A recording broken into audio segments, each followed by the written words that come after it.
voilà. mi ngi noonu en tout cas man dinaa la ko fàttalil. incha allah alors ñu dikk rek ci validation du parrainage de Bassirou Diomaye Faye nga laajte question le conseil constitutionnel fera-t-il preuve de sagesse Pape ku ne nag ñu bëri dañu am mbetteel sax bi ñu waxee que Bassirou Diomaye Faye bàyyi nañ ko mu jàll l'étape des parrainages parce que nag depuis loolu ay gar-gar rek lañ fi nemmeeku donc bi ñu ko bàyyee mu jàll l'étape des parrainages ça a surpris beaucoup de gens donc question bi nga laajte tey est-ce que naka nga ko jàngatee.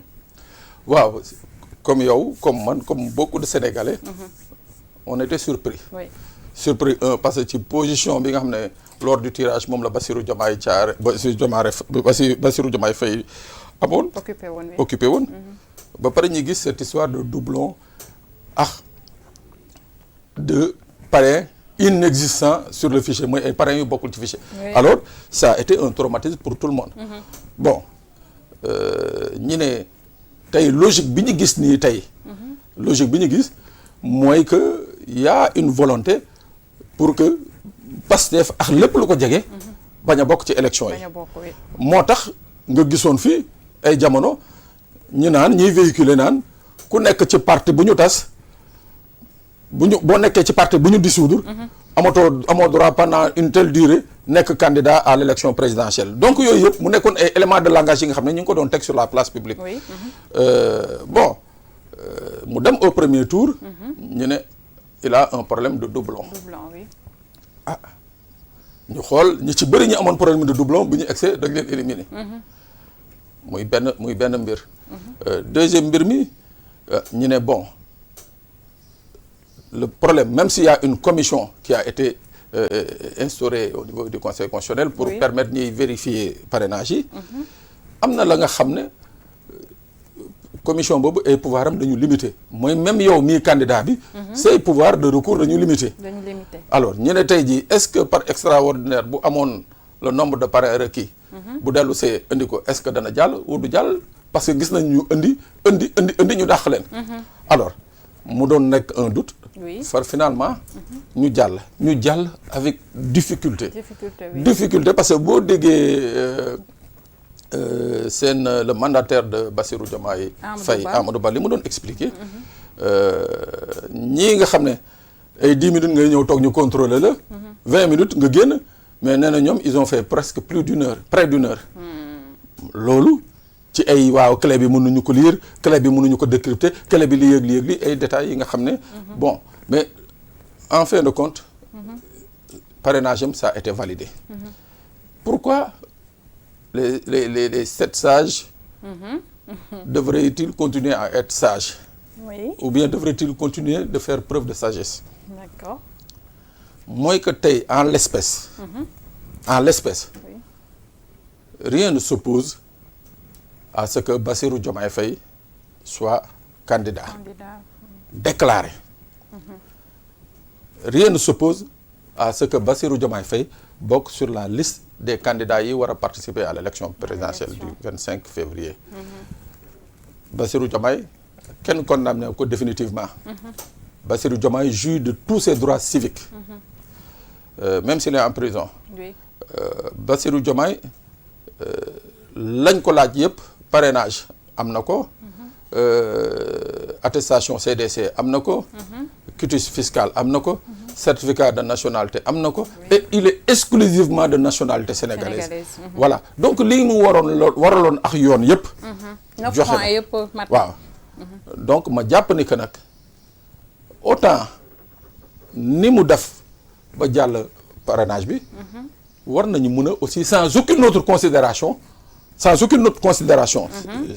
bien à préciser voilà mën nañu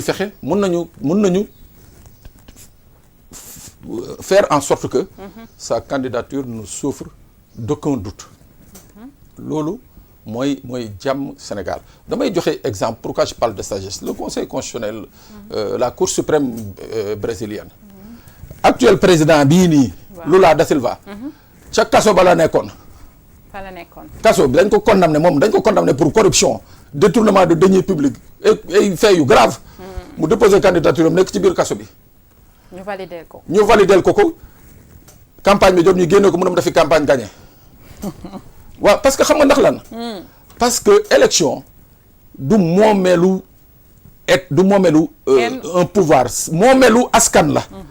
askan ñooy tànn ku leen neex xoolal dëkk yi ñu wër. am na ci ay présidents yi nga xam ne bu ñu la ne ñii boo leen xoolee sax di dégg seen jaloore. mais da nga leen koy nangul parce que seen askan moo leen tànn. voilà. kon nag loolu moo tax ma ne le conseil constitutionnel devrait faire preuve de sagesse. voilà xam naa ne nag ça va être très difficile situation bii nii. mais preuve de sagesse bu ñu xoolee tey ci sagesse boobu ba tey on a vu le cas Ousmane Sonko par maître Ciré Clédor Ly ne que dañ ne leen que je déposé le woo leen seen caution alors que wane na attestation bi wane ni que retiré nañ sax xaalis bi chèque bi au niveau de la caisse de dépôt et de consignation sagesse bi lan moo tax mënuñ ko commencer foofu. waaw xam nga foofu damay faral di wax. ni que li conseil constitutionnel waroon njëkk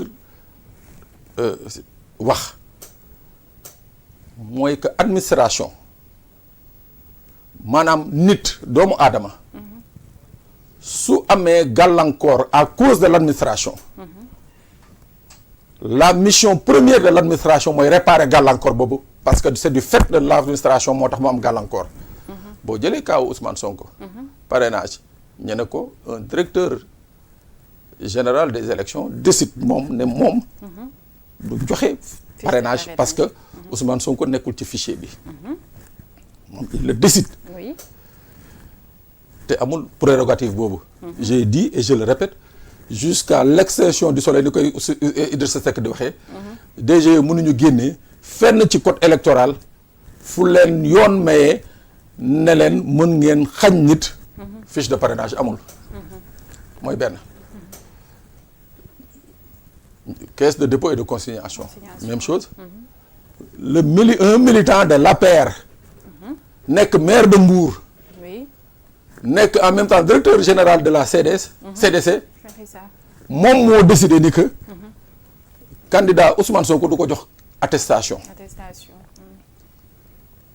gis nga foofu. c'est un militant de l'APR. il faut que ñu préciser ko mu leer. Issa Sall c'est un militant de l'APR avant d'être le directeur général de la CDC. Oui. c'est le maire de Mbour. moom moo décidé ne du jox Ousmane Sonko attestation. amul fu mu ko teg. waaw ma ne koppar gi ñu retiré nag pour lan la kon. waaw daañu ñëw foofu amul fu mu ko teg ci wàllu yoon amul fu mu ko teg. conseil constitutionnel bi ñu indee dossier bi li mu waroon njëkk defar parce que conseil constitutionnel c'est un générateur de droit c'est-à-dire moom day produire di defar droit di rafetal dafay jékki-jékki day jekkal droit. donc moom li mu waroon def ci saa si réparer préjudice 9 pièces yi ñu doon laajte. déposé nañ ko mais pièce physique u parrainage bi ak pièce physique u CDC bi indi ñu ko mais am na constat d'huissier bi nga xam ne def na ko. constat d'huissier boobu may rappeler que moom conseil constitutionnel boobu dafa amoon benn jurisprudence de 1998 bi nga xam ne. Cheikh Sankharé ñoom ñoo ko defoon.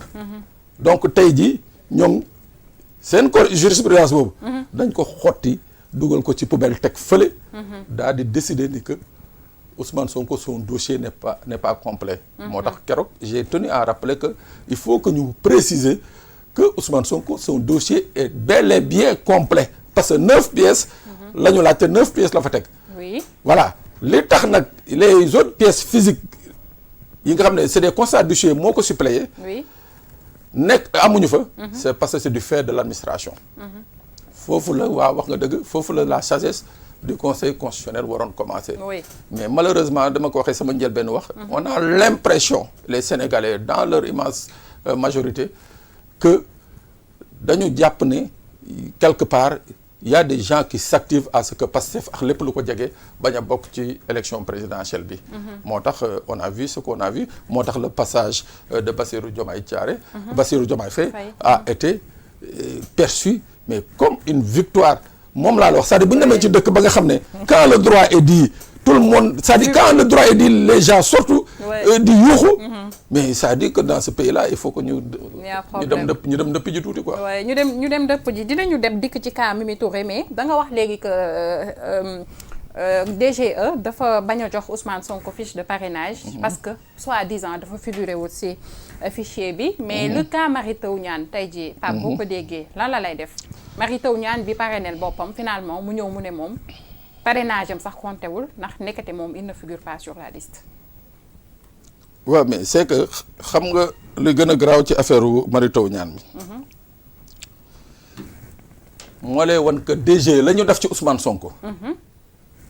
du dëgg du yoon ci doole nañ ko teg ak seen teyu bakkan parce que Mary Teuw Niane mu pare ne boppam dem egg fa la ñu ne ko yow nekkoo ci fichier bi.